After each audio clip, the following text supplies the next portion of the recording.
ala rasulillah wa ala alihi wa sahbihi wa mawala. Subhanaka la ilma lana illa ma 'allamtana innaka antal alimul hakim.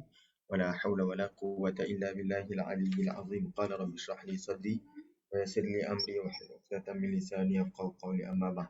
Pertama dan selamanya kita panjatkan kesyukuran kepada Allah Subhanahu wa taala atas nikmat dan inayat pada pagi ni ya, pada petang ni, untuk kita teruskan lagi perbincangan kita berkenaan dengan az-zikr wal hazf ya. Az-zikr wal hazf iaitu sebutan dan perkara yang tak disebut dalam dalam setengah ayat, ataupun sebut dan buang lah kalau dalam bahasa Melayu ni disebut ya.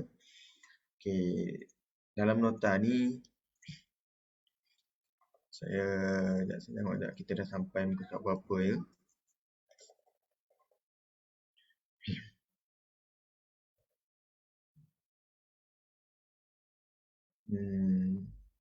Ankabut ayat 22 dengan Asyura ayat 31.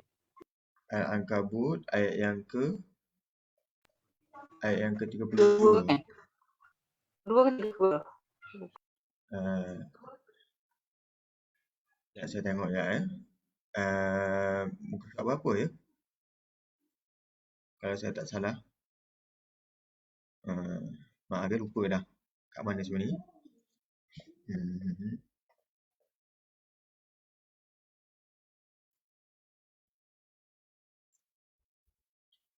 Baru dah ke belum? Ada siapa-siapa boleh bantu saya? Saya dah lupa dah kita kat mana. Sekejap. Saya pun dah lupa kita dah muka surat berapa. InsyaAllah. Yang Maidah dah. Al-Maidah dah. Yang ni dah ya. Wa ati'allah wa ati'ar rasul wahdharu. Qul faman yamliku minallah. Nah.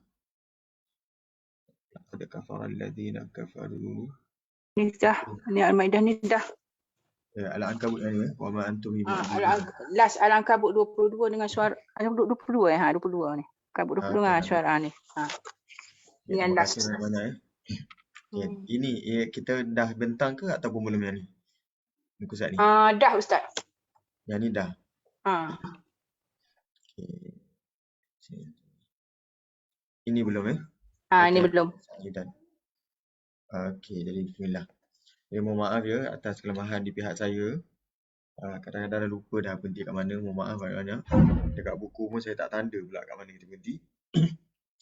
Okay, kita perhatikan firman Allah Subhanahu Wa Taala dalam surah An-Nisa ayat yang ke-43. Firman Allah, "Fatayammamu sa'idan tayyiba." Maka hendaklah kamu bertayamum dengan tanah tayyiba yang bersih. Famsahu biwujuhikum, maka sapukanlah dabu tersebut di muka kamu, wa aydikum, dan kedua tangan kamu. Innallaha kana afuwan ghafura. Sesungguhnya Allah itu Maha Pengampun, ghafura, Maha Pengampun, afuwan, Maha Pemaaf, ghafuran, Maha Pengampun. Tetapi dalam masa yang sama dalam surah Al-Maidah, firman Allah pada ayat yang ke-6, fatayammamu sa'idan tayyiba famsahu biwujuhikum wa aydikum min. Jadi hampir serupa dengan atas ni, surah An-Nisa yang ke-43, cuma ada penambahan min. 18 kot. Okay, Ankabut 22. Okay, terima kasih banyak-banyak kepada mereka yang respon. Masya-Allah. Tabarakallah, menunjukkan tuan-puan sangat prihatin pada kelas kita ni. Okay, min, ada tambahan min pada ayat yang ke-6 surah Al-Maidah. Yang mana min ini tidak ada pada surah An-Nisa ayat yang ke-43. Dan perhatikan lagi sambungan yang Allah sebut, ma yuridullahu liyaj'ala 'alaikum min haraj. Tidaklah Allah mahu untuk kamu ini sebarang haraj, sebarang kesusahan ataupun kepayahan. Jadi soalan dia, kenapa dalam surah Al-Maidah ni ada min, tetapi dalam surah An-Nisa tidak ada min? Jadi tambahan min ini menunjukkan ini tambahan, ini az-zikr yang bawah ini.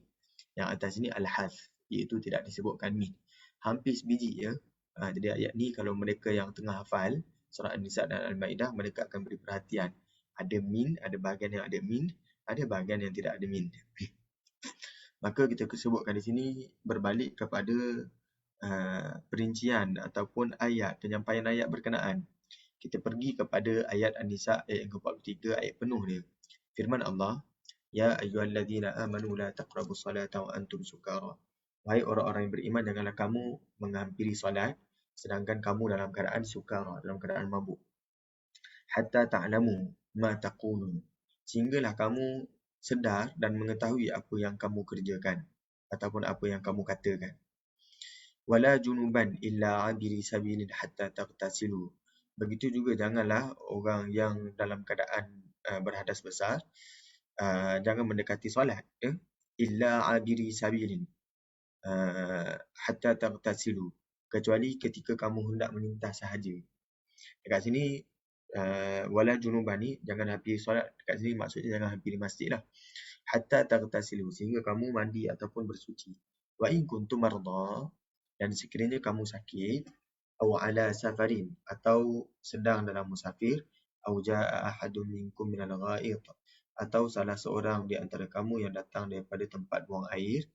Al-ghaid ni akhirnya dalam Al-Quran ini tempat buang air, akhirnya dengan maksudnya dalam keadaan, bukannya aw jaa ahadun minkum minal ghaid, dia tak semestinya orang yang keluar daripada tandas, tapi dengan maksud yang pergi ke tandas membuang air, aula mastumun nisa, ataupun bersentuhan dengan wanita, falam tajidu ma'a, kemudian kamu tidak mendapat air. La mastum ini ada banyak terjemahan tuan-tuan ni. Jadi ayat ini sebenarnya ayat yang sangat best kalau kita huraikan dari sudut hukum hakam. Macam mana saya nak mendapatkan dalil ataupun nak memahami ayat ini dengan terperinci, ya. Jadi saya serahkan pada bahagian lain lah. Ayat ini termasuk dalam perbincangan tafsir ayat ahkam. Ayat ahkam, ya, ayat-ayat hukum. Ini ayat-ayat hukum. Saya teruskan. Fatayammamu sa'ida. Allah kata, maka bertayamumlah dengan tanah yang tayyibah, tanah yang bersih. Famsahu biwujuhikum wa aydikum. Maka sapulah wajah kamu dan tangan-tangan kamu. Innallaha kana afuwan ghafura. Sesungguhnya Allah itu pemaaf, ghafura. Okey. Apa yang berbeza dengan surah Al-Ma'idah tadi?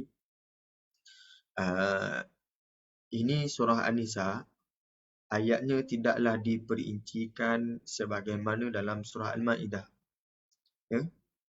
Kalau anda perhatikan, dalam ayat Ma'idah nanti, ya, okey, saya teruskan. Dalam ayat Ma'idah nanti akan ada disebut hukum dan ada penambahan min dekat sini, ya. Okey, kita tengok dekat sini. Kita perhatikan, bandingkan dengan surah Al-Ma'idah. Ya ayyuhalladzina amanu, wahai orang-orang yang beriman, idza qumtum ila salah, apabila kamu ingin mendirikan salat, faghsilu wujuhakum, maka basuhlah muka kamu, wa aydiyakum ilal marafiq, dan tangan kamu hinggalah ke siku, wamsahu biru'usikum, dan basuhlah, sapulah kepala kamu, wa arjulakum ilal ka'bain, dan kaki kamu hinggalah kedua buku lali. Wa in kuntum junuban fattahharu, sekiranya kamu dalam keadaan berhadas besar, fattahharu, maka bersihkanlah ataupun mandilah wajib. Wa in kuntum marda, ataupun sekiranya kamu dalam keadaan sakit, aw ala safar, ataupun dalam keadaan musafir, aw jaa ahadun minkum minal ghaid, ataupun salah seorang daripada kamu ni keluar daripada tandas, keluar daripada tempat buang air. Artinya dia memang buang air lah, bukan dia keluar saja-saja ambil wuduk, bukan. Aula mastumun nisa, ataupun bersentuhan dengan wanita, falam tajidu ma'a, lalu kamu tak jumpa air, fatayammamu sa'idan tayyiba, maka hendaklah kamu tayamum menggunakan tanah yang bersih. Famsahu biwujuhikum, maka sapulah wajah kamu, wa aydikum min, dan tangan kamu daripadanya. Jadi kat sini ada tambah min dekat sini, ya. Kata Allah, ma yuridullahu liyaj'ala 'alaikum min haraj. Tidaklah Allah inginkan untuk kamu ini haraj, sebarang susah payah. Walakin yuridu liyutahhirakum, akan tetapi Allah ingin membersihkan kamu. Waliyutimma ni'matahu 'alaikum, dan ingin menyempurnakan nikmatnya ke atas kamu. La'allakum tashkurun, mudah-mudahan kamu ini bersyukur. Anda perhatikan, kalau dalam surah An-Nisa tadi tidaklah diperincikan sebagaimana dalam surah Al-Ma'idah. Kerana dalam surah An-Nisa tadi tidak ada disebutkan tentang ambil wuduk pun, ya. Yang disebutkan dalam surah Al-Ma'idah, kita perhatikan, ya. Dalam surah Al-Ma'idah, Allah sebutkan jangan dekati solat sekiranya kamu dalam keadaan mabuk, sehinggalah kamu tahu apa yang kamu katakan. Tidak juga orang yang dalam keadaan berjunub ini mendekati masjid ataupun solat, illa abiri sabilin hatta tagtasilu, melainkan sekadar lalu sehinggalah kamu mandi. Wa in kuntum marda. Jadi dekat sini, mula daripada sini, ini Allah cerita tentang perkara-perkara yang membatalkan wuduk, tetapi Allah tak cerita tentang bagaimana nak ambil wuduk pada ayat yang ke-43. Jadi ayat yang ke-43 tidak ada cerita tentang bagaimana nak ambil wuduk. Yang hanya ada perkara yang mencacatkan solat ataupun membatalkan solat. Kemudian inilah punca-punca ataupun sebab-sebab yang membatalkan wuduk. Maka disebabkan terbatalnya wuduk, kalau tak ada air, tayamum lah. Berbanding dalam surah Al-Ma'idah, awal lagi Allah dah maklumkan dahulu, kalau nak solat, maka ambillah wuduk. Wa in kuntum junuban fatahharu. Kalau dalam keadaan berhadas, maka bersihkanlah, sucikanlah. Kemudian barulah dicerita perkara yang membatalkan wuduk. Kemudian sesuai dengan batalnya wuduk, kalau tak ada air, barulah tayamum. Artinya dalam surah Al-Ma'idah ini, ayat ini lebih panjang, diperincikan tentang bagaimana nak mengangkat hadas. Bermula daripada ambil wuduk lagi. Sesuai dengan itu, ayat yang lebih panjang, perincian yang lebih panjang, maka ada tambahan min. Tambahan min ini menunjukkan apa yang disebutkan ini lebih panjang, lebih terperinci daripada apa yang disebutkan dalam surah An-Nisa sebentar tadi. Mudah-mudahan membantu tuan-puan untuk memahami dan membezakan bagaimana penyampaian surah Al-Ma'idah dan surah An-Nisa. Saya teruskan insya-Allah. Dalam surah Al-Hadid, firman Allah, "Ma asaba min musibatin fil ardh wala fi anfusikum illa fi kitabim min qabli an nabra'aha." Tidak ada sesuatu kesusahan atau bala bencana yang ditimpakan di bumi, dan tidak juga yang menimpa diri kamu, illa fi kitab, melainkan telah sedia ada dalam kitab pengetahuan kami, min qabli an nabra'aha, sebelum kami menjadikannya. Inna dzalika 'ala Allahi yasir. Sesungguhnya yang demikian itu mudah bagi Allah. Maka saya bandingkan dengan firman Allah dalam surah At-Taghabun, "Ma asaba min musibatin." Tidak ada kesusahan atau bala bencana yang menimpa seseorang illa biiznillah, melainkan dengan izin Allah. Wa man yu'min billah, dan barang siapa yang beriman kepada Allah, yahdi qalbahu, Allah akan memimpin hatinya untuk menerima apa yang telah berlaku itu dengan tenang dan sabar. Wallahu bikulli syai'in alim. Jadi dekat sini tuan-puan, kalau tuan-puan perasan, dekat perbezaan surah Al-Hadid dan surah At-Taghabun, perbezaannya adalah pada sini, fil ardi wala fi anfusikum, di bumi dan pada diri kamu. Tidak disebutkan dalam At-Taghabun ayat yang ke-11. Illa, kecuali biiznillah, melainkan dengan izin Allah. Illa fi kitabim min qabli an nabra'aha. Ini maksudnya apa? Ini adalah melainkan pada ketentuan Allah, tetapi digunakan dengan lafaz yang lebih panjang. Jadi dekat sini ada penambahan fil ardi wala fi anfusikum. Yang ini, yang mana bahagian ini tidak disebutkan dalam At-Taghabun ayat yang ke-11. Kenapa ya? Kerana sudah tentu aspek yang dibentangkan pada surah Al-Hadid ini adalah lebih panjang daripada apa yang dibentangkan dalam surah At-Taghabun. Kita perhatikan puan ya. Firman Allah dalam surah Al-Hadid, "I'lamu annamal hayatud dunya la'ibun walah." Allah cerita satu-satu tentang kehidupan manusia ni, kehidupan dunia. Ketahuilah bahawa yang dikatakan kehidupan dunia itu tidak lain dan tidak bukan hanyalah la'ibun. Yang pertama permainan. Walahun. Ini fasa daripada kecil manusia godaan ataupun kebiasaan mereka adalah la'ibun, main. Yang kedua, bermula zaman remaja, mereka dah mula pergi ke arah hiburan, lahun, yang melalaikan. Kemudian untuk wanita pula wazinah, perhiasan. Kemudian setelah dah berkahwin ataupun sebelum kahwin sikit, dah masuk usia belia, watafakhurum bainakum, saling bermegah-megah ataupun saling berbangga-bangga, bainakum, antara kamu, dengan kelebihan, kekuatan dan bangsa keturunan. Wa takathurun fil amwali wal aulad. Bila dah kahwin, Orang berlomba pula dalam mengumpulkan harta yang banyak dan anak-anak yang banyak. Liwatakatsuru fil amwali wal aulad. Ini firman Allah ini adalah seperti apa? Hidupan yang panjang ni, daripada la'ibun sampailah wal aulad. Ini adalah seperti kamathali ghaiz.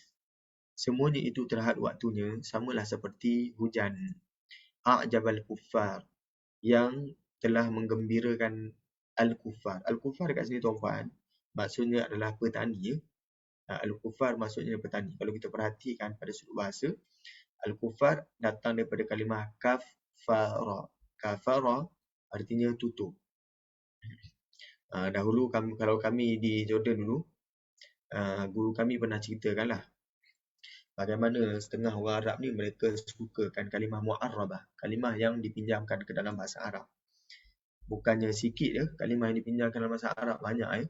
Contohnya kalau dulu televisyen, TV disebutkan ar-ra'i, sekarang ni disebut tilfaz ataupun at-tilfiziyun. Itu adalah kalimah yang diarabkan. Contohnya laptop atau komputer, dulu dikenali sebagai al-hasub, sekarang ni dikenali dengan al-komputer. Jadi itu adalah kalimah mu'arrabah, kalimah yang asalnya bukan Arab tetapi diarabkan. Ya. Okey, jadi kalimah kafar, ada kalimah yang mereka cuba tukarkan kepada bahasa Arab, iaitu cover. Jadi cover kereta tu, kalau tuan-puan pergi Tanah Arab, mereka akan sebut kafar, kafar as-sayyarat. Kafar as-sayyarat ni maksudnya penutup kereta, tapi mereka gunakan kafar. Dan mereka anggap itu kafar itu datang daripada kalimah cover. Cover dan kafar. Jadi mereka tidak ada sebutan huruf I, mereka sebut A. V pun tak ada, fa, ya, kafar. Jadi doktor kata sebenarnya, doktor kami dulu lah, dia kata ini bukannya kalimah Arab pinjam daripada bahasa Inggeris, tapi barangkali bahasa Inggeris pinjam daripada bahasa Arab, iaitu asal kalimah bagi kafar itu adalah tutup. Ya? Jadi antara manusia yang selalu buat kerja tutup ni adalah petani. Kerana apa? Mereka tutup tanah tu. Mereka tutup tanah bila mereka letakkan benih dan sebagainya. Maka disebut kufar. Jadi dalam Al-Quran, al-kufar bukannya merujuk kepada orang kafir, tapi al-kufar dekat sini merujuk kepada petani. Ya. Al-kufar. Cuma perlu diberi perhatian, ini al-kufar ini adalah mufrad, bukannya jamak. Al-kufar ini adalah mufrad. Ya. Seperti hujan yang turun ni, ia menggembirakan al-kufar, petani. Nabatuhu, yang mana tumbuhnya tanah itu menggembirakan al-kufar. Summa yahiju, kemudian tertarik hati kepada kesuburannya, dan kemudian tanaman itu bergerak segar. Fatarahu musfarra, kemudian engkau melihat tanaman itu dah mula musfarra, menjadi kuning. Summa yakunu hutama, kemudian ia menjadi hancur bersepai. Wa fil akhirati adzabun syadid, dan di akhirat nanti ada azab yang berat. Wa maghfiratun minallahi wa ridwan, dan ada juga keampunan daripada Allah, wa ridwan, dan keredaan. Wa mal hayatud dunya illa mata'ul ghurur, dan ingatlah kehidupan dunia ini tidak lain hanyalah kesenangan,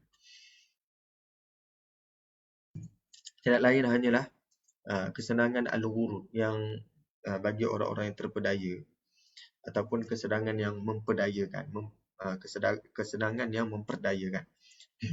Okay, itu ayat yang ke-20 surah Al-Hadid. Kita perhatikan dalam ayat berikutnya dalam surah Al-Hadid ini, Allah berfirman, sabiqu ila maghfiratin min rabbikum, berlomba-lombalah kamu mengerjakan amal-amal yang baik untuk mendapat keampunan daripada Tuhan kamu. Wajannatin arduha ka'ardis sama'i wal ard, dan mendapatkan syurga yang bidangnya seluas segala langit dan bumi. U'iddat lil ladina amanu billahi wa rusulih, yang disediakan bagi orang-orang yang beriman kepada Allah dan Rasul-Rasulnya. Dzalika fadlullahi yu'tihi man yasha, yang demikian itu ialah limpah kurniaan Allah. Allah berikan kepada sesiapa yang Allah kehendaki. Wallahu dzul fadlil azim, dan Allah sememangnya mempunyai limpah kurniaan yang besar. Kemudian barulah Allah teruskan dengan ayat yang ke-22 ni, ma asaba min musibatin fil ardi wala fi anfusikum, tidaklah menimpa kesusahan di bumi dan pada diri kamu illa fi kitab, melainkan itu telah ada dalam kitab catatan min qabli an nabra'aha, sebelum kami menjadikannya. Inna dzalika 'ala Allah yasir, dan itu sesungguhnya itu adalah mudah bagi Allah. Okay, anda bandingkan dengan surah At-Taghabun, penyampaiannya bagaimana? Dalam surah At-Taghabun ayat 10 firman Allah, walladzina kafaru wa kadzabu bi ayatina, dan orang-orang yang kafir serta mendustakan ayat-ayat keterangan kami. Ulaika ashabun nar, mereka itulah ahli neraka. Khalidina fiha, mereka kekal dalamnya. Wa bi'sal masir, dan itulah seburuk-buruk tempat kembali. Ma asaba min musibatin illa biiznillah, tidak ada kesusahan atau bala bencana yang menimpa seseorang melainkan dengan izin Allah. Wa man yu'min billah, dan sesiapa yang beriman dengan Allah, yahdi qalbahu, Allah akan memimpin hatinya untuk menerima apa yang telah berlaku dengan tenang dan sabar. Wallahu bikulli syai'in alim, dan ingatlah Allah Maha mengetahui akan tiap-tiap sesuatu. Apa perbezaannya dalam surah Al-Hadid dan surah At-Taghabun? Anda perhatikan Al-Quran memperincikan dengan jelas tentang kehidupan ini dalam surah Al-Hadid, yang mana tidak disebutkan dalam surah At-Taghabun. Maka sesuai itulah Allah ceritakan, tambahan pula dalam surah Al-Hadid ni Allah ceritakan tentang apa yang berlaku di bumi ni, tentang kehidupan dunia, dan Allah bandingkan dengan tumbuhan yang hidup di bumi. Maka sesuai dengan itu, Allah sebut lagi ganjaran untuk orang yang mendapatkan keampunan Allah itu adalah seluasnya syurga yang seluasnya langit dan bumi. Jadi disebut lagi sekali tentang bumi. Tadi disebut dalam bentuk kehidupan bumi, iaitu tumbuhan. Ini disebut lagi sekali wala ard. Sesuai dengan itu surah Al-Hadid ditambah lagi fil ard wala fi anfusikum. Tambahan pula ini adalah pada konteks yang lebih terperinci berbanding dalam surah At-Taghabun. Ya? Jadi kita perhatikan, oleh kerana yang demikian, sesuailah Al-Quran memanjangkan bicaranya pada ayat yang ke-22 surah Al-Hadid berbanding dalam surah At-Taghabun ayat yang ke-11. Ya? Walaupun ayatnya hampir serupa saja. Ma asaba min musibatin illa biiznillah. Cuma ayat dalam At-Taghabun itu lebih pendek daripada Al-Hadid. Saya teruskan insya-Allah. Kita perhatikan lagi tuan-tuan pada contoh berikutnya dalam surah Al-Hajj. Firman Allah, wa in yukadzibuka faqad kadzabat qablahum qaumun. Dan jika yang kafir itu mendustakan kamu wahai Muhammad, maka yang demikian tidaklah pelik, kerana sesungguhnya sebelum mereka itu kaum Nabi Nuh, wa Adun, dan kaum Ad, yakni kaum Nabi Hud, wa Thamud, dan Thamud, kaum Nabi Saleh, telah juga mendustakan Rasul masing-masing. Artinya tuan-puan, dalam Al-Quran, sesebuah cerita itu dibentangkan untuk apa? Untuk meningkatkan motivasi Nabi SAW melakukan kerja dakwah. Dan ini bukanlah tugas yang mudah dalam dakwah ini. Sehingga kan kalau kita buat dakwah ni, kadang-kadang rasa keseorangan. Ya? Jadi apa yang berlaku pada Nabi, Allah bentangkan dahulu pun. Apa yang nak herannya kalau mereka ini mendustakan engkau wahai Muhammad. Sedangkan dahulu pun Nabi-Nabi terdahulu juga didustakan oleh kaum-kaum mereka. Maka Allah bentangkan kisah-kisah dalam Al-Quran. Jadi kisah dalam Al-Quran antara peranannya adalah sebagai tasliyah, sebagai memberi motivasi kepada Nabi SAW. Yang sepatutnya begitulah saya ketika saya menghayati kisah dalam Al-Quran. Sepatutnya saya bertambah motivasi dan bertambah inspirasi saya setelah saya membaca kisah dalam Al-Quran. Bukan sekadar kisah-kisah ini dijadikan sebagai halua telinga, penyedap bicara ataupun penyedap telinga untuk didengar. Ya? Kemudian Allah sebut lagi, wa qaum Ibrahim wa qaum Lut. Begitu juga kaum Nabi Ibrahim, wa qaum Lut, dan begitu juga kaum Nabi Lut. Wa ashabu Madian, dan begitu juga penduduk Madian. Wa kudziba Musa. Yang uniknya tuan-puan, Allah sebut dan Nabi Musa juga telah didustakan. Kenapa? Kalau yang atas sebelum ni sebut kadzabat qablahum qaum Nuh, kaum Nabi Nuh mendustakan, kaum Ad mendustakan, kaum Thamud mendustakan, tapi tak disebut Nuh didustakan. Tapi disebut kaum Nabi Nuh. Kaum Nabi Ibrahim mendustakan, kaum Nabi Lut mendustakan. Tetapi dekat sini bawah ini Nabi Musa didustakan. Kenapa tak sebut kadzaba Musa, kadzaba qaum Musa? Ya? Kenapa tak disebutkan kaum Musa mendustakan? Ini tidak, Nabi Musa didustakan. Jadi ini yang pelik bahagian kita ni. Iaitu tidak ada penambahan kaum pada lafaz Musa ni. Bila pada Nabi-Nabi yang lain Allah sebutkan kaum. Tapi untuk Nabi Musa tidak disebutkan kaum. Kemudian kata Allah, فَأَمْلَيْتُ لِلْكَافِرِينَ ثُمَّ أَخَذْتُهُمْ. Maka aku beri tempoh kepada orang-orang kafir itu. ثُمَّ أَخَذْتُهُمْ. Kemudian aku menimpakan mereka dengan azab siksaan. فَكَيْفَ كَانَ نَكِيرٌ. Dan dengan yang demikian perhatikanlah bagaimana buruknya kesan kemurkaanku. Jadi dalam ayat ini tidak disebut kaum Musa, kaum Nabi Musa, tetapi sebut Nabi Musa. Tidak seperti pada Nabi-Nabi yang lain disebut kaum. Ya? Kerana kaum Nabi Musa tidaklah mendustakan Nabi Musa. Yang mendustakan Nabi Musa adalah Fir'aun dan kerabat Fir'aun. Kaum Nabi Musa, Bani Israel, akhirnya mereka beriman. Jadi, kalau kita sebut kenapa tak disebut kaum Nabi Musa? Kerana kaum Nabi Musa tidaklah mendustakan Nabi Musa. Ya? Yang mendustakan Nabi Musa adalah bukan kaum Nabi Musa, tetapi Fir'aun. Ya? Jadi, sesuai dengan itu, wa kudziba Musa, tidak disebut kaum Musa. Ya? Okey, saya teruskan dengan contoh berikutnya, contoh yang lain. Okey. Dalam ayat yang kelima, surah As-Saff dan ayat yang ke-6 ya. Firman Allah, kita perhatikan dahulu ayat yang ke-6 dalam surah As-Saff. Wa idh qala Isa ibn Maryam. Dan ingatlah juga satu peristiwa ketika Nabi Isa anak Maryam berkata, Ya Bani Israel. Jadi tuan-puan, bila kita belajar Az-Zikr wal Hath, sebut dan buang, setiap kali ada penambahan sebutan, kita akan bertanya. Kenapa kalau Nabi Musa, dalam sebahagian hadis disebutkan ayah Nabi Musa adalah Imran kan? Musa bin Imran. Kenapa Al-Quran tak sebut Musa bin Imran? Tetapi Isa ada tambah Ibnu Maryam. Jadi ini penambahannya Ibnu Maryam ni tuan-puan. Yang mana kalau Nabi-Nabi yang lain tidak ada penambahan Ibnu apa? Bin apa? Ya, Yusuf bin Yaqub. Tidak ada disebut Yusufu bin Yaqub. Musa bin Imran. Taklah disebut Musa bin Imran. Ibrahim bin Azar. Taklah disebut Ibrahimu bin Azar. Tetapi sampai sahaja Isa, hampir kebanyakan tempat dalam Al-Quran disebut Ibnu Maryam. Hampir semua tempat disebut Ibnu Maryam. Kerana apa? Untuk membuktikan bahawa betapa Al-Quran bertegas bahawa Nabi Isa ini bukan anak Allah. Sebab itu berkali-kali disebut Ibnu Maryam. Jadi ini salah satu bentuk ad-dzikr, tambahan. Ya? Firman Allah, Ya Bani Israel, wahai Bani Israel, Inni Rasulullah ilaikum. Sesungguhnya aku ini Rasul Allah, pesuruh Allah. Ilaikum, diutuskan kepada kamu. Musaddiqa, mengesahkan kebenaran. Lima baina yadayya minat Taurah. Kitab yang diturunkan sebelumku, iaitu Taurat. Wa muwashiran bi rasulin. Dan sebagai membawa berita gembira tentang kedatangan seorang Rasul.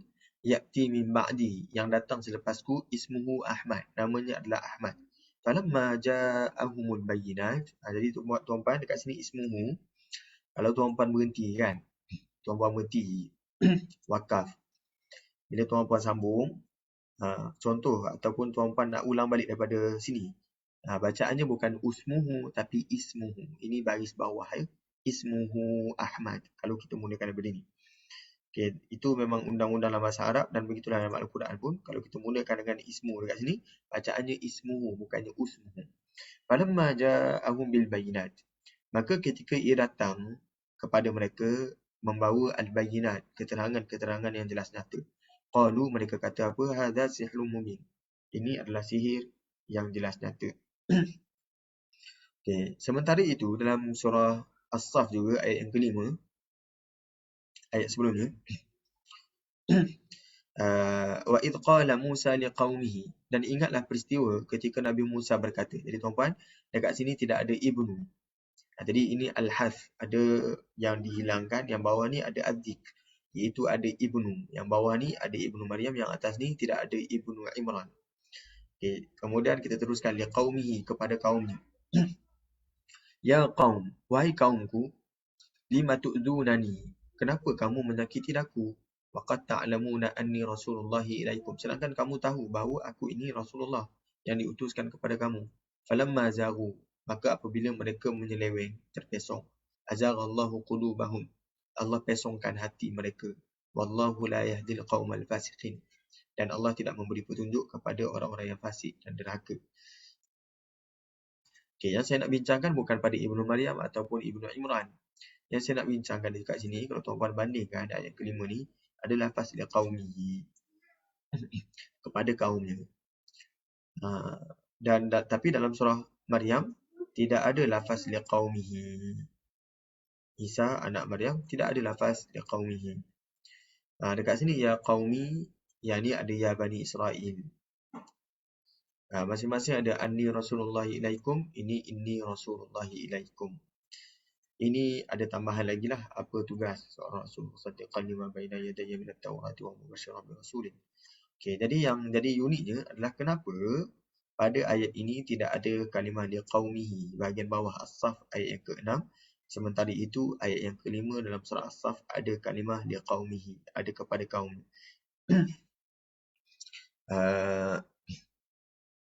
Kerana Nabi Musa ada nasab keturunannya.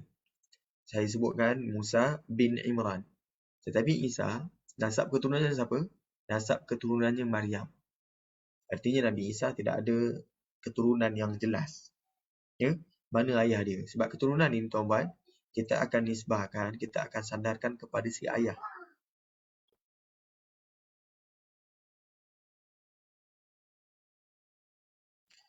Jadi artinya dekat sini dalam Nabi Isa tidak ada nasab keturunan. Jadi kalau kita sebutkan oleh kerana Nabi Isa tidak ada nasab keturunan, maka tidak adalah kaum yang jelas. Maksudnya kita sebut kelompok yang mana Nabi Isa ni. Sebab dia tidak ada ayah. Tetapi berbeza dengan Nabi Musa. Nabi Musa ada ayah. Maka oleh kerana itu kaum Nabi Musa ataupun kerabat Nabi Musa adalah kaum ini Bani Israel. Maka adalah kalimah liqaumihi. Berbeza dengan Nabi Isa, tidak ada kalimah liqaumihi. Sebab Isa ni lebih kurang tak ada ayah. Dia tak ada ayah, dia tak adalah keturunan ataupun kerabatnya. Ya? Okey, itu antara huraian kenapa untuk Nabi Isa tidaklah disebut liqaumihi berbanding nabi-nabi yang lain. Okey, saya teruskan. Contoh yang lain tuan-puan. Firman Allah, kadzdzaba ashabul aikatil mursalin. Demikian juga penduduk Aikah telah mendustakan rasul-rasul yang diutuskan kepada mereka. Idz qala lahum Syu'aibun ala tattaqun. Ketika Nabi Syu'aib berkata kepada mereka, ala tattaqun, kenapa kamu tidak bertakwa? Okey, dekat sini pada dalam surah Asy-Syu'ara ini Allah bentangkan beberapa nama nabi. Kita perhatikan nabi yang lain dalam surah Asy-Syu'ara ayat yang ke-106, idz qala lahum akhuhum Nuh. Apabila berkata kepada mereka akhuhum, saudara mereka, Nuh, Nabi Nuh, ala tattaqun, bertakwalah, ataupun kenapa kamu tak bertakwa?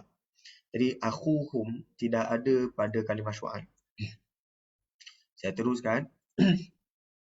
Asy-Syu'ara ayat yang ke-174. Idz qala lahum akhuhum Hudun. Lagi sekali ada kalimah akhuhum. Surah Asy-Syu'ara ayat yang ke-142. Idz qala lahum akhuhum. Lagi sekali ada akhuhum Salih. Ya? Jadi kenapakah bila Allah sebutkan tentang Nabi Syu'aib, Allah tak sebut kalimah akhuhum? Jadi itu satu huraian. Antara salah satu alasannya kerana Syu'aib ini tak sebut akhuhum Syu'aib, kerana Syu'aib ini bukanlah kaum Ashabul Aikah, bukanlah penduduk asal Ashabul Aikah.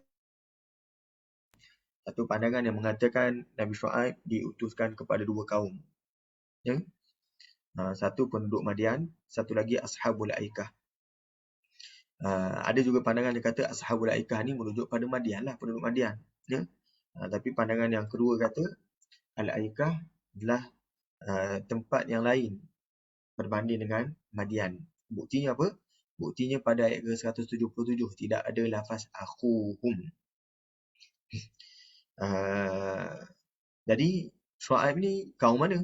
Kalau kita nak perhati Syuaib ni daripada mana? Kita tengok ayat yang ke Al-A'raf, ayat yang ke-85. Wa ila Madyana akhahum Syuaiba. Dan kepada ke Madian ada saudara mereka iaitu Syuaib. Jadi dekat sini kalimat akhahum disebut menunjukkan bahawa Syuaib ini adalah saudara Madian ataupun kaum asalnya adalah Madian. Jadi itu yang membezakan sehingga tak disebutkan akhuhum. Ya. Tetapi itulah perjalanan sunnah pada Nabi alaihi wassalam. Kadang-kadang mereka diutuskan, mereka ditugaskan untuk menyampaikan dakwah di tempat yang bukan tanah asal mereka.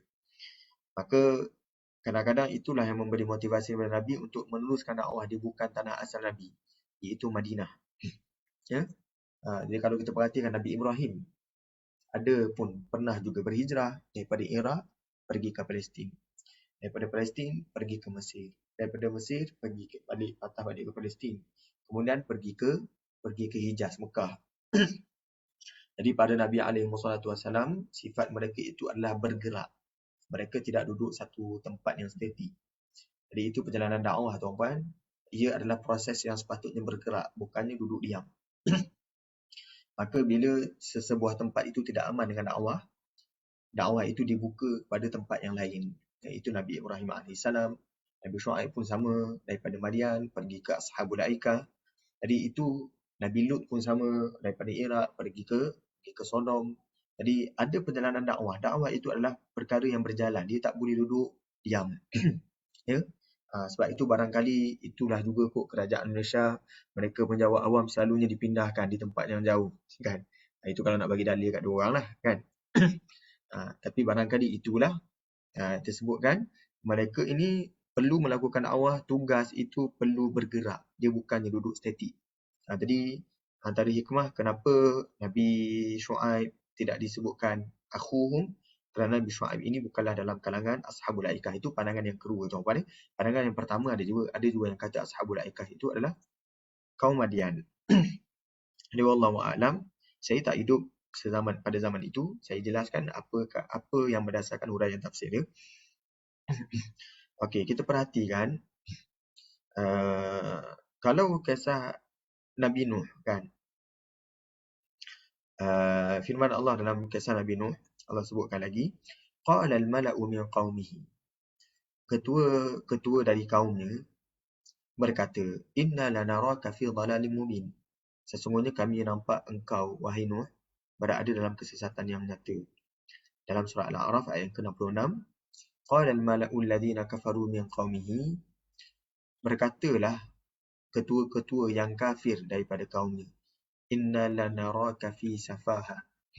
Sesungguhnya kami nampak engkau ni wahai Hud fi safaha dalam kebodohan, wa inna lanadhunnuka minal kadhibin. Dan kami menyangka engkau ini adalah dalam kalangan orang-orang yang berdusta. Tuan-puan perasan pada ayat yang ke-66 ada penambahan alladzina kafaru. Tadi kita bincang min qaumihi, ya. Sekarang ni kita bincang alladzina kafaru. Dalam surah Al-A'raf ayat yang ke-60 tidak ada lafaz alladzina kafaru.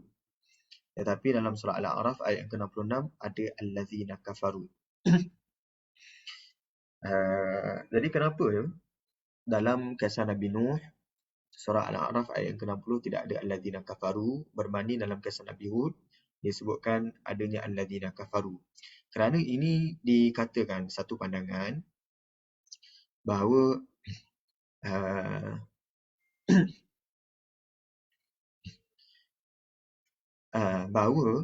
bila Allah sebut pemuka ataupun ketua-ketua yang kafir, menunjukkan bahawa dalam pengikut Nabi Hud alaihi salam ini adanya ketua-ketua yang beriman. Jadi Al-Quran tak pukul rata, bukannya semua ketua, bukannya semua bangsawan daripada kaum Nabi Hud, tapi bangsawan yang kafir sahaja. Artinya bangsawan pada zaman Nabi Hud ada bangsawan yang beriman, ada bangsawan yang tidak beriman. Maka Allah sebut al-mala'ul ladzina kafaru. Berbanding dalam kisah Nabi Nuh, semua bangsawan ketika itu adalah kufur. Maka disebut qalal mala'. Jadi yang berkata kepada Nabi Nuh, kami nampak engkau ni dalam kesesatan yang nyata, itu bangsawan. Bangsawan yang mana? Semua bangsawan. Kenapa tak sebut bangsawan yang kufur? Sebab semua bangsawan kufur. Maka tak perlu sebut yang kufur. Tetapi berbanding dalam kisah Nabi Hud, ada bangsawan yang beriman, ada bangsawan yang kufur.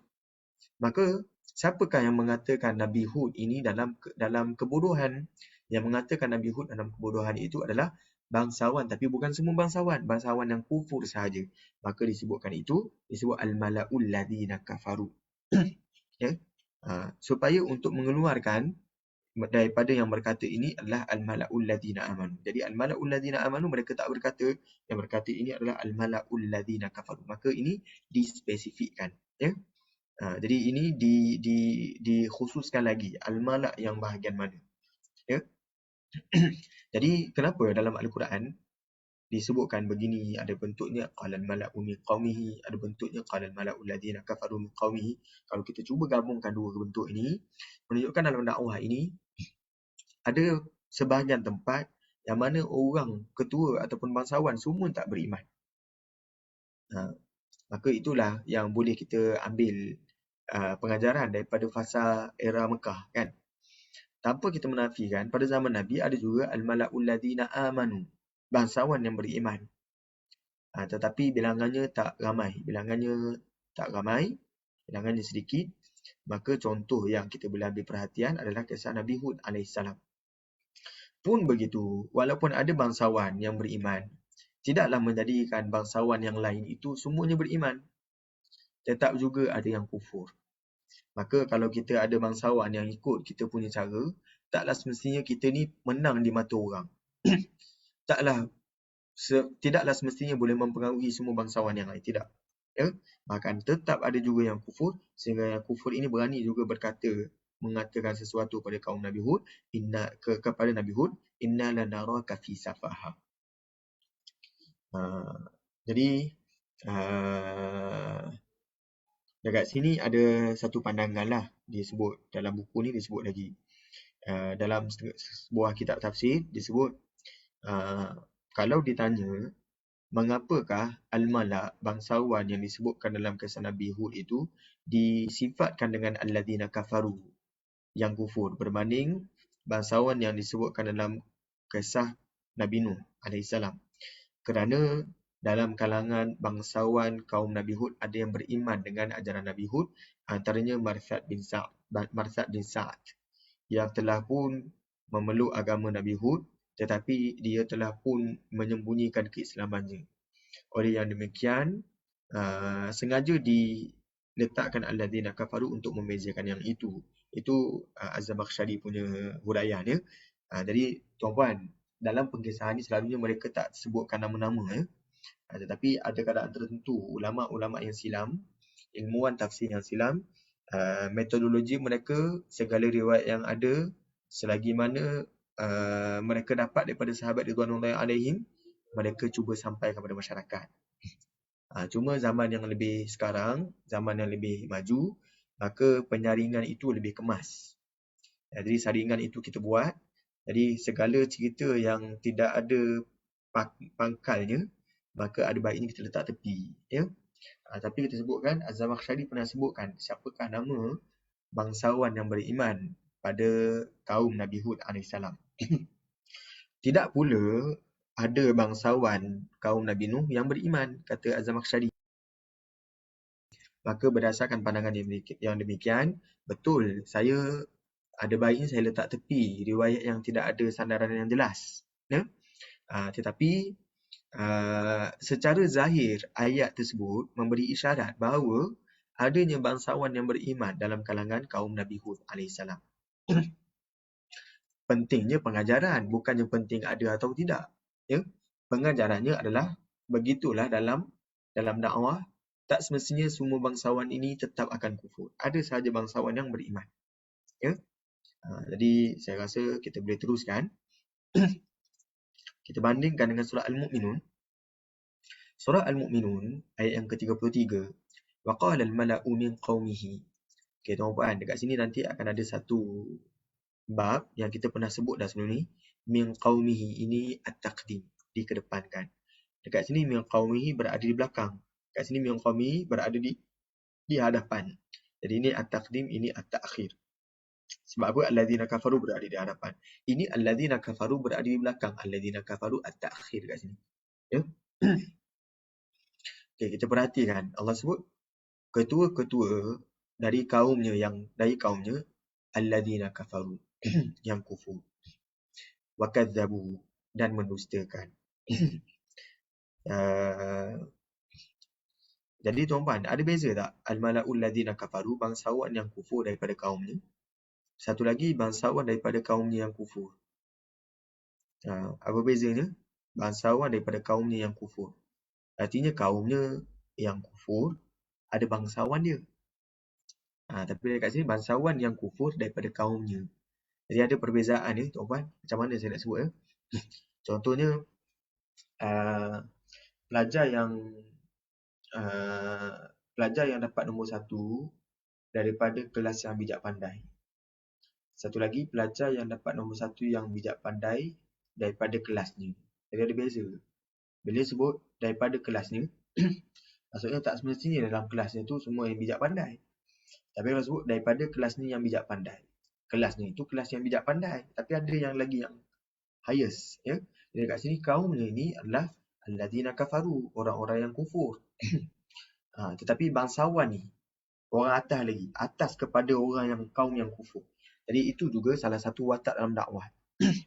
Jadi segala watak yang kita sebutkan ini, kata Al-Imam Ibn Kathir ketika menguraikan surah Al-Buruj, ya, Al-Imam Ibn Kathir menyebutkan bahawa kenapa kisah Al-Buruj dipaparkan, kisah Ashabul Ukhdud dipaparkan dalam Al-Quran. Kata beliau kerana wataknya berulang. Dan begitulah kisah dalam Al-Quran, Allah sebutkan kadang-kadang adanya qalal mala'u min qaumihi. Ada satu pihak, satu watak. Ada lagi qalal mala'u alladzina kafaru min qaumihi. Ada lagi qalal mala'u min qaumihi alladzina kafaru. Jadi watak-watak ini sengaja dibentangkan kerana watak ini bakal berulang.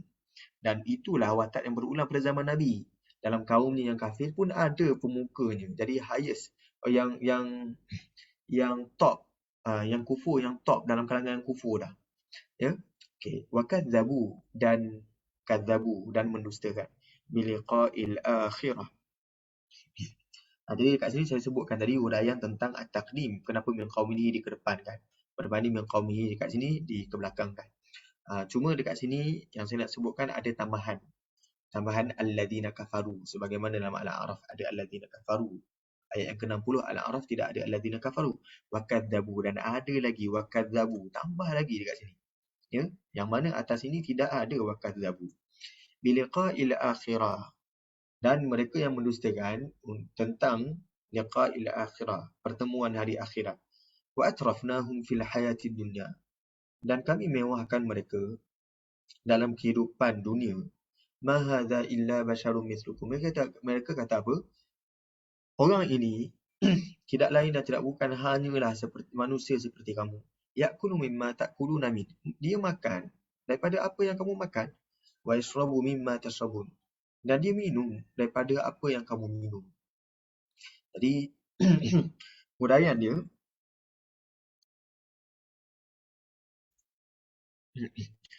kenapa ada tambahan alladzina kafaru dan wa kadzabu, beralih kepada konteks dan penyampaian surah. Jadi ayat yang bawah ni lebih panjang.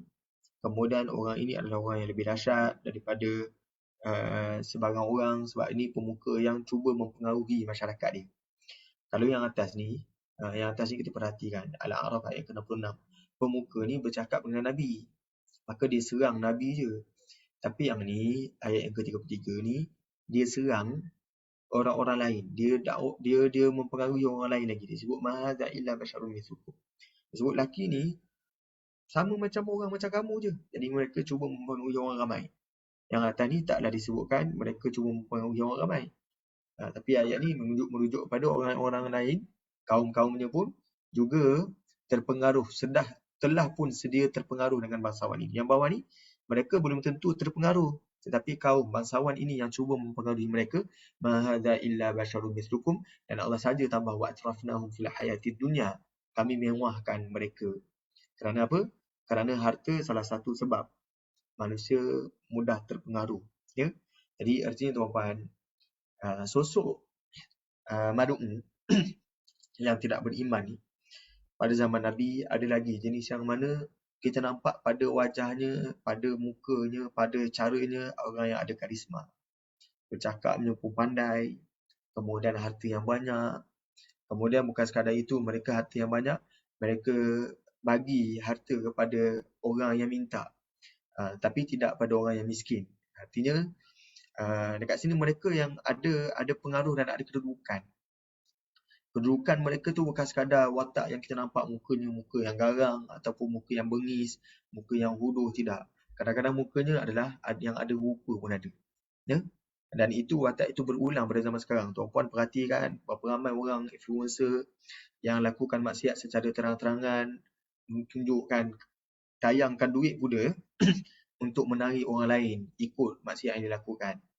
Maka kita sebutkan watak seperti itu berulang. Ya? Mudah-mudahan kita dijauhkan daripada terpengaruh dengan golongan ini. Jadi sesuai dengan penyampaian surah Al-Mu'minun, maka Al-Quran bentangkan dengan lebih panjang Al-Malak ni, dan cara penghuraian tentang Al-Malak ni tak sama dengan Al-Malak yang dibentangkan dalam surah Al-A'raf ayat yang ke-66. Saya teruskan, tuan-puan. Kalau tuan-puan ada soalan, ada tambahan, silakan. Jangan segan silu. Kita berbincang. Kita saling berkongsi maklumat ataupun ilmu. Firman Allah dalam surah Asy-Syu'ara pada beberapa ayat. Ayat 109, ayat 127, ayat 145, 164, 180. Pada 5 tempat. Dengan lafaz yang sama. Dengan cara bacaan yang sama. وَمَا أَسْأَلُكُمْ عَلَيْهِ مِنْ أَجْرٍ. Tidaklah aku minta kepada kamu sebarang upah mengenai apa yang aku sampaikan. In ajriya illa ala rabbil alamin. Tidaklah balasan aku melainkan terserah kepada Allah Tuhan sekalian alam. Tuan-puan perhatikan ayat 109, 127, 145, 164, 180 ini. Ini cerita tentang dialog ataupun mesej yang disampaikan oleh para Nabi SAW. Mereka sepakat dengan lafaz yang sama. Jadi lafaz mereka bukan sekadar la ilaha illallah. Tidak ada Tuhan selain pada Allah. Bahkan lafaz dakwah mereka pun hampir sama. Tidaklah mereka meminta upah. Ya. Okey.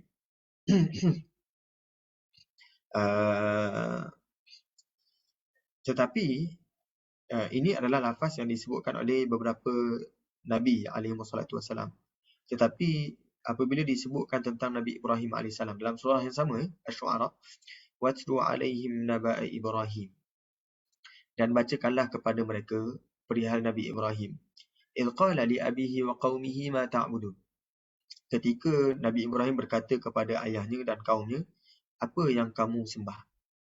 Tuan-puan, kenapa cerita Nabi Ibrahim ini Allah tak sebut in ajriya illa ala rabbil alamin? Maksudnya aku tak minta ganjaran, balasan daripada engkau dalam dialog Nabi Ibrahim. Tetapi Nabi-Nabi yang lain Allah sebut begini. Ya? Tapi Nabi Ibrahim tak sebut yang begini. Maksudnya tak minta. Tak sebut yang aku tak minta balasan daripada engkau. Jadi kita perhatikan kerana ada lafaz ini dalam kisah Nabi Ibrahim. Li abihi. Nabi Ibrahim bukan berdakwah kepada kaumnya, dan dalam kaumnya itu termasuklah ayahnya. Maka ayahnya tidak ada keperluan untuk minta harta daripada Nabi Ibrahim. Bahkan Nabi Ibrahim pun memang banyak terhutang harta ataupun jasa dengan ayahnya. Maka kalau Nabi Ibrahim sebut wa ma as'alukum alaihi min ajr, saya tak minta balasan upah pun pada ayah, itu tak ngam, tak kena. Ya, sebab ayahnya yang bagi nafkah, pernah bagi nafkah pada Nabi Ibrahim. Maka itu adalah tak ngam kalau disebutkan kepada Nabi Ibrahim. Maka tak sesuai lah Nabi Ibrahim sebut begitu. Maka dalam huraian, setengah huraian disebutkan Ibrahim segallah nak sebut kepada ayah dia bahawa aku tak minta ganjaran balasan pada engkau. Jadi kerana ayahnya lah yang membela Nabi Ibrahim daripada kecil sampai Nabi Ibrahim dah mula matang. Jadi kat sini tidak sesuai lafaz ini disebutkan oleh Nabi Ibrahim pada surah Syu'ara ayat 69 dan ayat 70.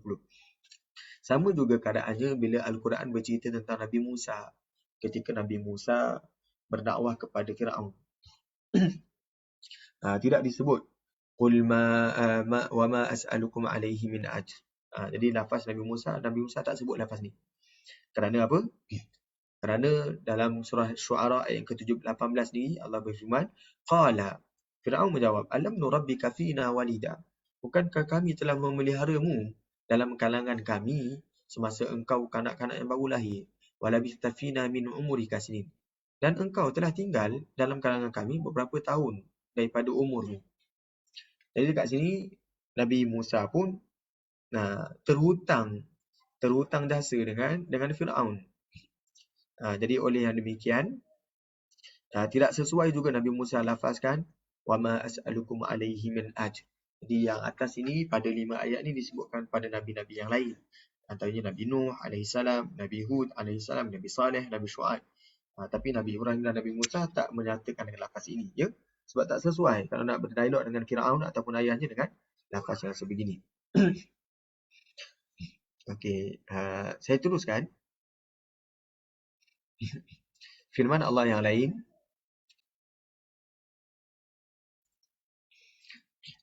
kita tengok kalau siapa tahu sempat kita habiskan yang ni, ya.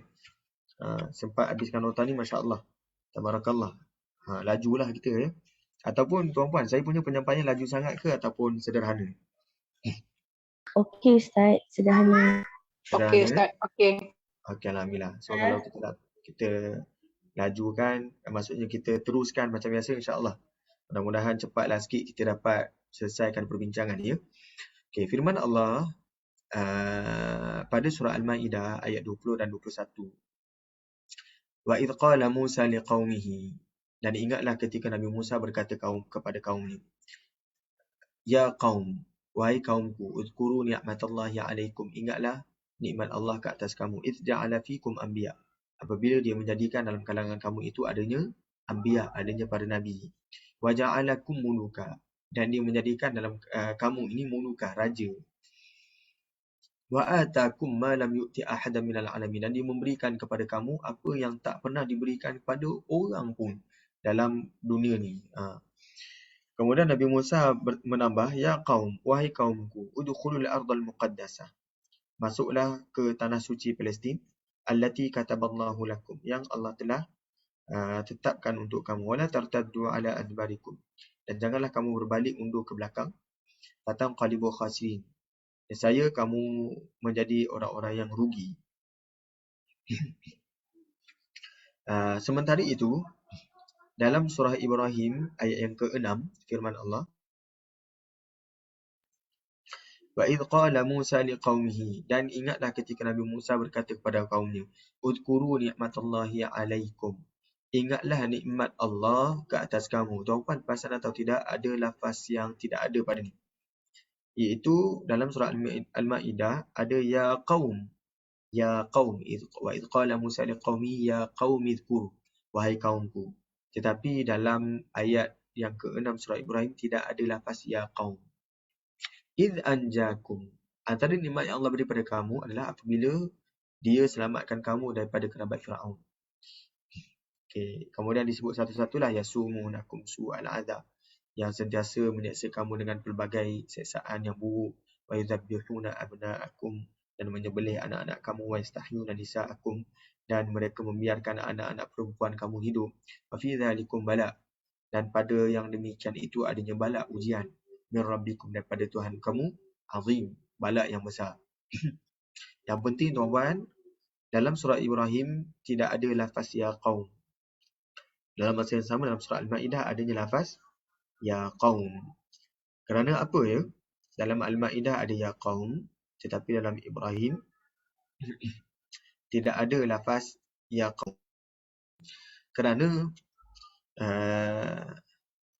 Kerana betul kedua-dua ayat ini bercerita tentang nikmat. Ya, tadi cerita tentang nikmat. Tetapi nikmat yang tak pernah Allah berikan kepada mana-mana kaum sebelum ini. Anda perhatikan, Allah sebut antaranya izja'ala fikum anbiya, antara nikmat yang paling besar Allah beri. Allah jadikan dalam kalangan mereka ni ada nabi. Wa ja'alakum muluka, Allah jadikan mereka ni sebagai raja. Wa atakum ma lam yu'ti ahadan minal alamin, dan Allah beri sesuatu perkara yang tak pernah diberi orang sebelum ni, yang tak pernah diberikan kepada orang lain sebelum ni. Jadi bahagian ini menunjukkan ini adalah satu nikmat yang besar. Jadi sesuailah dengan itu disebutkan ya qaum, ya, panggilan dengan ya qaum ni, wahai kaumku ini berlaku apabila seseorang manusia itu dia cuba nak menisbahkan dirinya kepada satu kaum yang ada kedudukan yang tinggi. Dan salah satu bukti kaum Bani Israel, kaum Nabi Musa ini adalah golongan yang ada kedudukan di sisi Allah apabila Allah jadikan Nabi, Allah jadikan muluk, Allah bagi satu nikmat yang tak pernah diberi pada orang lain. Jadi ini adalah salah satu bentuk bentuk kedudukan yang tinggi pada Bani Israel. Ya, sesuai dengan itu panggilan ya qaum ini menunjukkan bahawa Nabi Musa ni suka juga untuk dinisbahkan kepada kaumnya, wahai kaumku. Okey. Berbeza dengan surah Al-Maidah, surah Ibrahim ayat ke-6 ini adalah pada konteks kaum Nabi Musa, Bani Israel, ketika mereka dihina. Yang atas ni ketika mereka dah selamat. Yang bawah ni ketika mereka dihina ataupun dibantai. Sebagaimana dalam konteks ini disebut idza anjakum, sebelum ini Allah pernah selamatkan kamu daripada keluarga Firaun. Yasumunakum, bukankah ini salah satu bentuk penghinaan ataupun kelemahan kaum Bani Israel? Maka sesuai dengan itu tidaklah disebut ya qaum. Itu satu sudut, ya. Jadi konteks penyampaian tak sama. Al-Maidah ni cerita tentang pada bab kaum Nabi Musa dah menang, pada bab kaum Nabi Musa dah selamat. Tapi surah Ibrahim ayat yang ke-6 pada bab kaum Nabi Musa masih lagi berada dalam cengkaman Firaun. Maka sesuai dengan itu ada tambahan ya qaum pada surah Al-Maidah. Itu satu sudut. Jadi kalau orang tu dia ada bentuk sedikit kelemahan ataupun kehinaan, maka lebih tepatnya saya tak panggil dia wahai saudaraku. Saya panggil wahai saudaraku bila mana dia ni contoh sebut kawan saya ni berjaya ni. Ni kawan saya. Oh, dah semua dia kawan saya kan. Kalau dia ni orang yang tak berjaya, mungkin saya panggil dia wahai nama dia, saya panggil nama dia kan. Mungkinlah. Jadi kita sebutkan lebih kurang begitulah penyampaian dalam surah Al-Maidah dan surah Ibrahim ini. Itu satu sudut. Sudut yang kedua, kita tengok pada konteks pula dalam surah Al-Maidah. Sebenarnya bila sebut ya qaum ini panggilan yang lebih manja. Ya? Panggilan yang lebih manja, dan kita lihat kenapa pada Al-Maidah ini panggilannya lebih manja berbanding dalam surah Ibrahim. Kerana penyampaian dalam surah Al-Maidah bukan sekadar nak cerita mereka dapat nikmat, tetapi ada tanggungjawab lagi. Kamu dah menang dah, ada tanggungjawab berikut. Udkhulul ardal muqaddasah, masuklah ke bumi Palestin. Allati kataballahu lakum. Jadi panggilan kaumku ini adalah panggilan yang lunak kepada hati mereka supaya mereka menanggung tanggungjawab untuk memasuki al-ardul muqaddasah. Jadi kerana itu panggil wahai kaumku. Jadi kalau saya nak minta anak saya buat satu perkara yang nak bagi tugasan, saya akan panggil dia dengan nama yang manja, panggilan yang manja untuk melunakkan hati dia. Jadi berbeza dengan ayat dalam surah Ibrahim tadi, ayat yang ini tidak ada pun sebut tentang tanggungjawab, apa tanggungjawabnya. Melainkan ingat kenang balik nikmat yang Allah beri kepada kamu. Jadi sesuai dengan itu, tidak ada ya qaum pada surah Ibrahim. Itu sudut yang kedua. Sudut yang ketiga, kisah Nabi Musa dalam surah Al-Maidah pembentangannya lebih panjang berbanding kisah Nabi Musa yang dibentangkan dalam surah Ibrahim ayat ke-6. Sesuai dengan penyampaian ataupun perincian yang lebih panjang itu, maka ada penambahan ya qaum pada surah Al-Maidah, tidak disebutkan pada surah Ibrahim, untuk diserasikan dan untuk diserasikan dengan pemanjangan kisah dalam surah Al-Ma'idah. Sesuai dengan itu, lafaznya itu lebih panjang. Dan ini adalah satu bentuk yang jelas dalam ungkapan ataupun penyampaian Al-Quran. Setiap kali ada penambahan, sudah tentu ada penambahan sesuatu. Setiap kali ada penambahan struktur, sudah tentu ada penambahan makna. Sesuai dengan itu, ada penambahan lafaz, ya qaum, menunjukkan penambahan kisah yang lebih terperinci pada surah Al-Ma'idah, bukan pada surah Ibrahim AS. Allahu a'lam. Ya. Okay, selesai perbezaan ayat yang ke-6 surah Ibrahim dan ayat Al-Ma'idah ayat yang ke-20. Okay, saya teruskan lagi dengan contoh berikutnya. Dalam surah At-Taubah ayat yang ke-94, firman Allah, wa sayarallahu amalakum. Dan Allah akan melihat amal kamu, wa rasuluhu, begitu juga rasulnya. Summa turadduna ila alimil ghaibi wasyahadah. Kemudian kamu akan dikembalikan kepada Tuhan yang Maha mengetahui al-ghaib, yang ghaib, wasyahadah, yang nyata. Fayunabbi'ukum bima kuntum ta'malun. Lalu ia akan menyatakan kepada kamu apa yang telah kamu kerjakan. Itu ayat yang ke-94 surah At-Taubah. Kita bandingkan dengan surah At-Taubah ayat yang ke-105. Wa qul i'malu fasayarallahu amalakum wa rasuluhu wal mu'minun. Dan katakanlah wahai Muhammad, beramallah kamu. Fasayarallahu amalakum. Nescaya Allah akan melihat amal kamu. Wa rasuluhu. Begitu juga rasulnya. Wal mu'minun. Dan begitu juga orang-orang yang beriman. Wa saturadduna ila alimil ghaibi wasyahadah. Dan kamu akan dikembalikan kepada Tuhan yang Maha mengetahui perkara yang gaib dan yang nyata. Fa yunabbi'ukum bima kuntum ta'malun. Jadi tuan-puan perasan atau tidak ada penambahan pada bahagian bawah. Yang pertama ada fa, yang ni wa. Okey, itu yang pertama. Yang kedua ada kalimah wal mu'minun. Yang mana dekat sini tak ada wal mu'minun. Yang ketiga dekat sini ada wa dan sa. Dekat sini summa. Jadi kenapa dia pada surah At-Taubah ayat yang ke-105 ada penambahan wal mu'minun ni? Tidaklah pada ayat yang ke-94 tidak ada penambahan lafaz al-mu'minun. Okey, kita perhatikan kerana bahagian atas ini Allah bercerita tentang orang munafik, yang mana orang yang menyembunyikan kekufuran dan cuba menunjukkan keimanannya, tapi sebenarnya mereka tidak beriman. Mereka kufur dalam hati mereka. Orang beriman tak tahu pun tentang keadaan hati mereka, melainkan apabila didedahkan oleh Rasulullah SAW. Demikian itu, wasayarallahu amalakum rasuluhu wal mu'minun tidak disebut. Kerana orang-orang yang beriman tidak pun melihat perbuatan mereka ni, orang munafik ni. Berbeza pada ayat yang ke-105 surah At-Taubah, ia adalah berkenaan dengan ketaatan orang beriman. Dan ketaatan orang yang beriman adalah zahir, bukannya tersembunyi kepada orang. Ya. Jadi mereka boleh bezakan antara dua kumpulan ni. Kita pun boleh bezakan. Orang munafik, di belakang mereka buat lain, di depan mereka buat lain. Orang beriman, sebagaimana di hadapan, begitulah juga mereka di belakang. Okay, kita tengok ya. Firman Allah tentang dalam surah At-Taubah ni ayat ke-94 ni. Ya'taziruna ilaikum idza raja'tum ilaihim. Mereka akan menyatakan uzur kepada kamu apabila kamu kembali kepada mereka daripada medan perang. Qul, katakanlah, la ta'tadiru. Janganlah kamu menyatakan keuzuran. Lan nu'mina lakum. Kami tidak sekali akan percaya kepada kamu. Qad nabba'ana Allahu min akhbarikum. Sesungguhnya Allah telah menerangkan kepada kami akan berita-berita perihal kamu.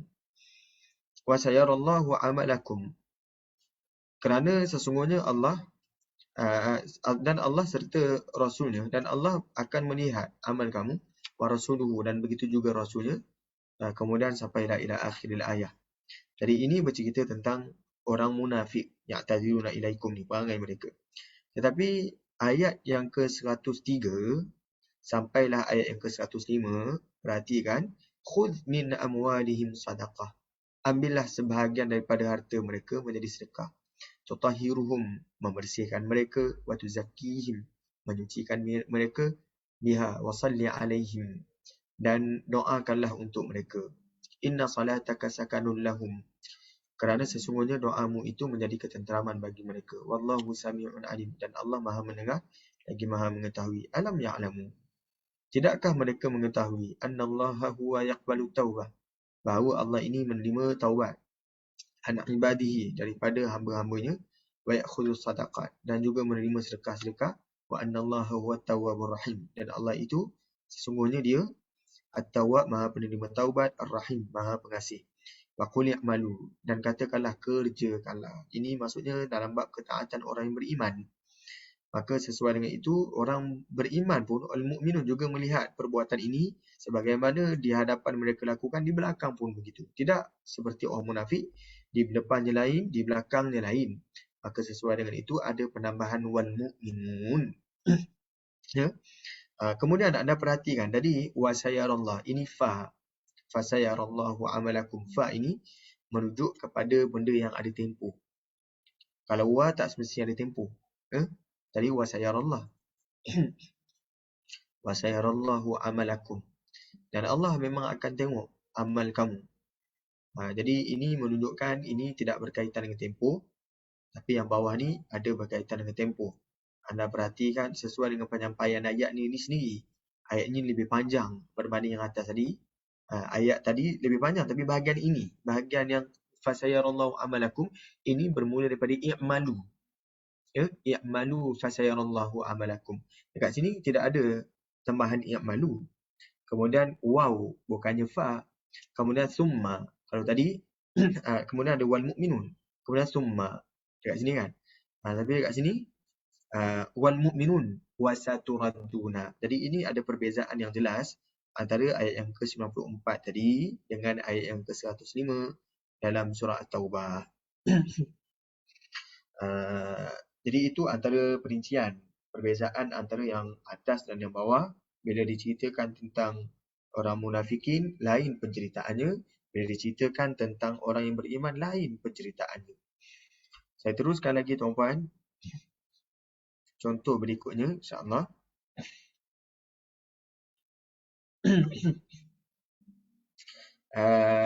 Dalam surah At-Taubah, ayat yang ke-120 dan 121. Maka li ahli al-Madinati wa man hawlahu min al-a'rab.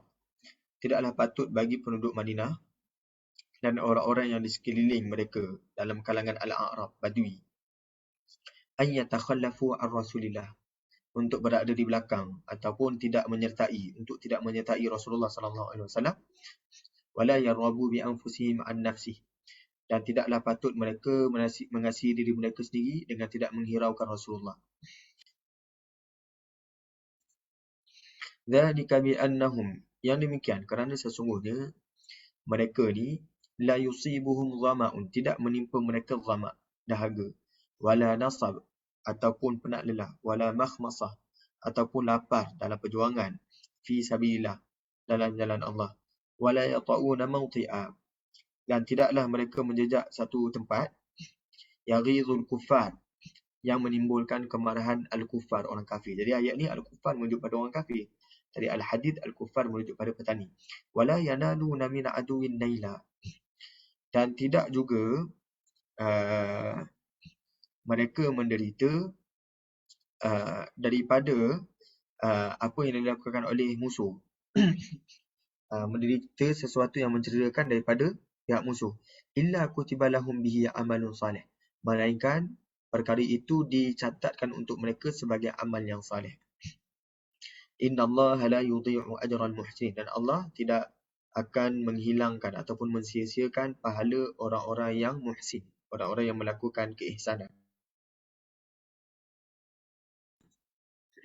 Wala yunfiquna nafaqatan saghira, dan tidak pula mereka membelanjakan sesuatu perbelanjaan yang kecil, wala kabira, ataupun perbelanjaan yang besar, wala yaqta'una wadiya, dan tidak mereka melintas sesuatu lembah, illa kutiba lahum, melainkan dituliskan pahala untuk mereka, liyajziyahumullahu ahsana ma kanu ya'malun, supaya Allah membalas dengan balasan yang terbaik daripada apa yang mereka kerjakan. Tuan-puan perasan kan, Pada ayat 121 tidak ada tambahan illa kutibalahum bihi amalun salih. Tidak ada bihi amalun salih. Berbanding yang atas ni, illa kutibalahum bihi amalun salih. Kenapa ya pada ayat ke-120 ada bihi amalun salih, tapi yang bawah tu ayat 121 tidak ada penambahan lafaz bihi amalun salih. Kerana ayat yang ke-120 ni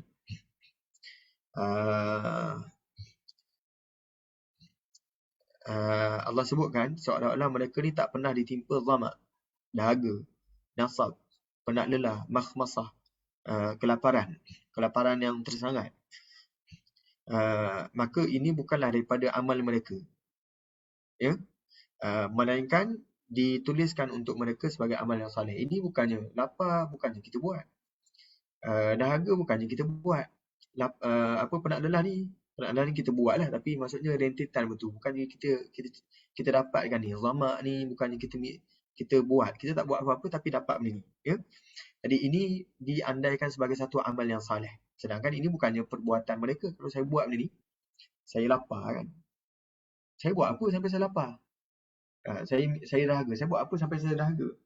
Jadi itu adalah fitrah ataupun lumrah dalam perjuangan dakwah ataupun perjuangan perang, selalu akan ditimpa dengan dahaga. Dahaga ni bukanlah satu benda yang mereka buat, tapi ini rentetan daripada perbuatan mereka. Ini pun dianggap sebagai amal yang salih. Ya.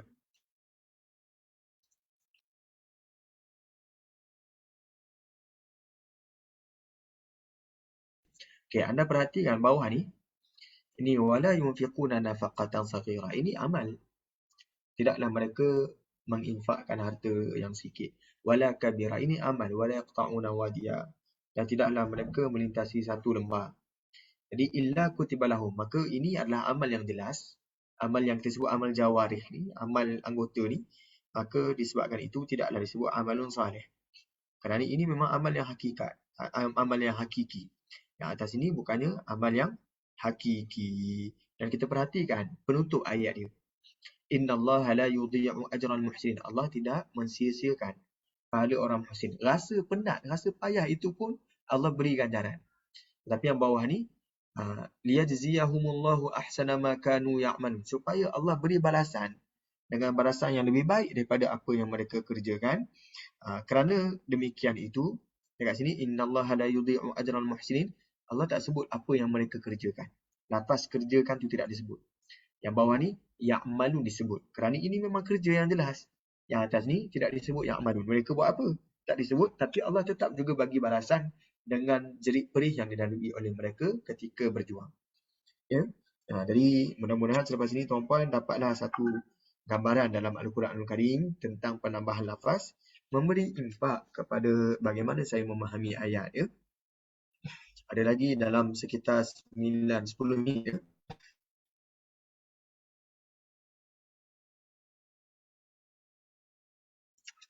Okey, saya teruskan sikit lagi insya-Allah tuan-puan.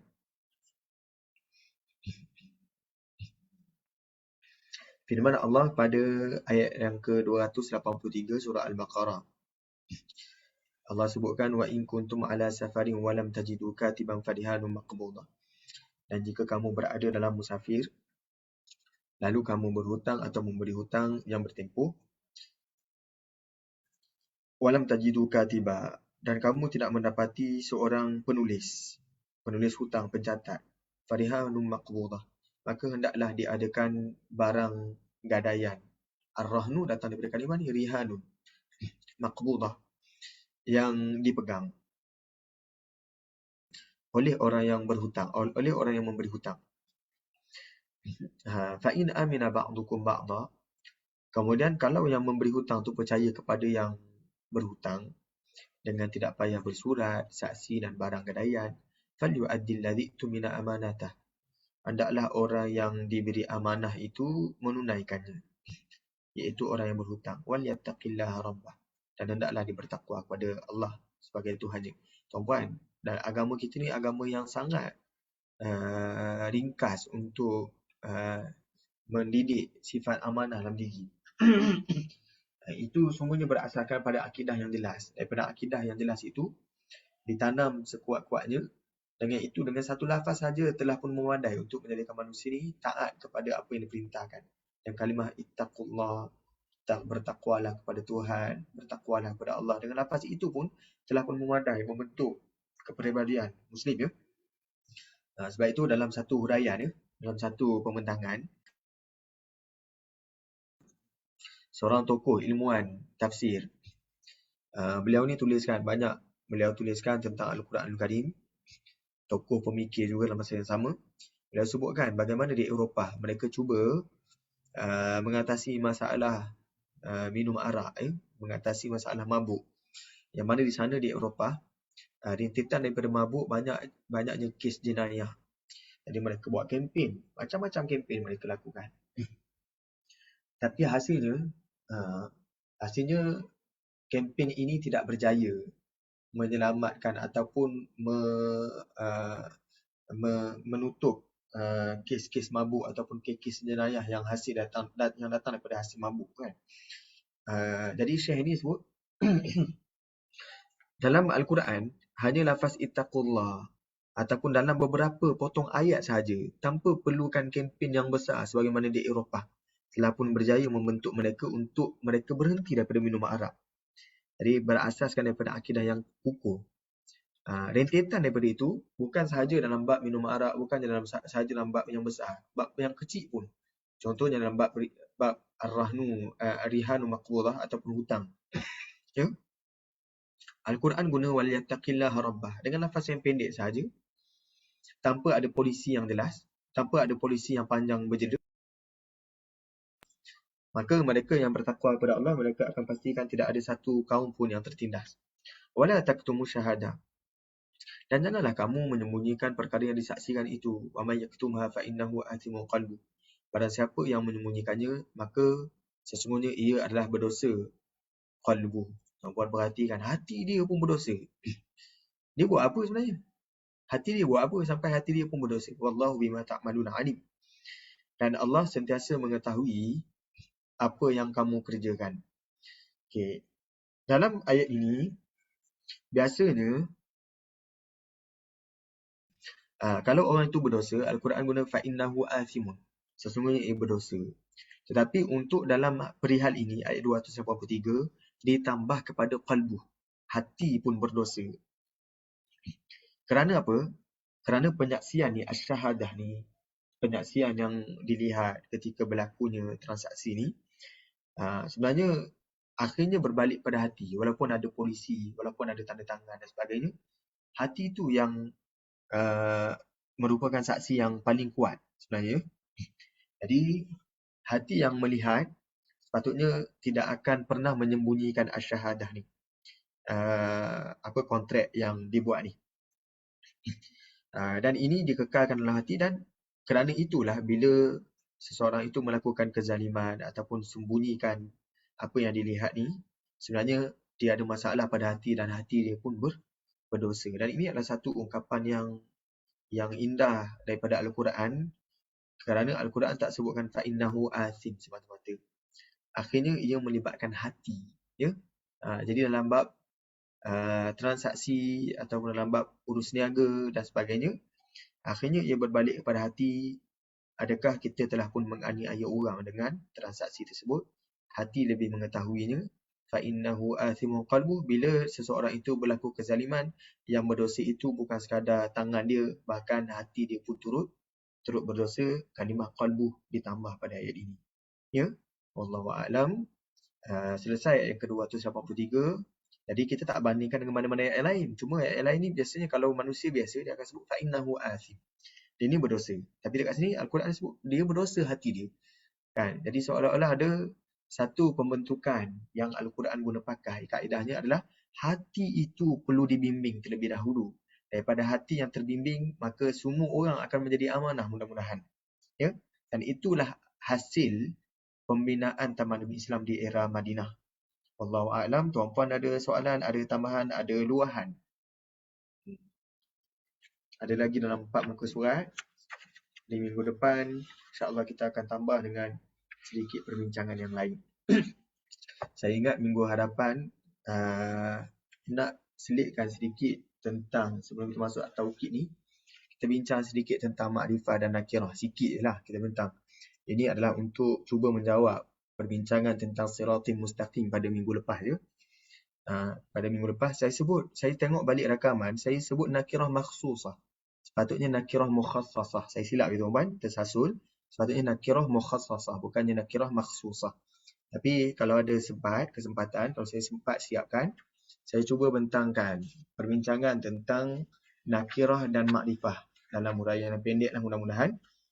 Siapa tahu lepas ni kita boleh bincangkan kenapa kadang-kadang Al-Quran digunakan lafaz nakirah, iaitu bertanwin tidak ada alif lam.